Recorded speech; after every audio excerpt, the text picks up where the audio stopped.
এই যে আমার হাতে যে একটা সেন্ট দেখতেছেন পারফিউম, এটা সাধারণত আমাদের মতন এই কোয়ালিটির দোকানগুলোতে গেলে খুব সহজে এগুলো আপনি 300 প্লাস বা 300 টাকাতে আপনি কিনে নিতে পারবেন। কিন্তু এটার মূল্যায়ন আপনার কাছে কম হবে, কারণ কি এটা সহজে আপনি যে কোনো একটা কসমেটিক বা আপনার এই যে মুদিখানার আইটেমগুলোতে গেলে পেয়ে যাবেন, কিন্তু তখন এর মূল্যায়নটা কম হবে কারণ সহজে পাচ্ছেন। যদি এই সেম সেন্ট আপনাকে যদি ওয়েট করে কেনা লাগতো, দীর্ঘ সময় ওয়েট করা লাগতো, হিউজ দাম হতো, 300 জায়গায় 3000 টাকা দাম হতো, এটার মূল্যায়ন আপনাকে সময় ব্যয় করতে হতো বেশি,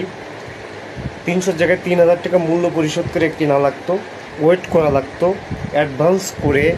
মালটা বুকিং দিয়ে আপনাকে নিতে 1 মাস অপেক্ষা করে এই মালটা যদি আপনার কাছে নিতে হতো,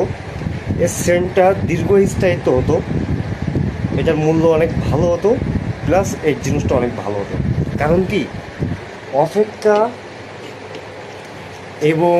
দামের উপরে আমরা বেসিস করে জিনিসের মূল্যায়ন করা শিখি।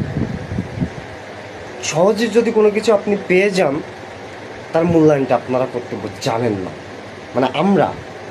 আপনারা প্লাস আমরা সবাই আমরা মূল্যায়ন করতে জানি না, কিন্তু অপেক্ষা করে অতিরিক্ত মূল্য দেখে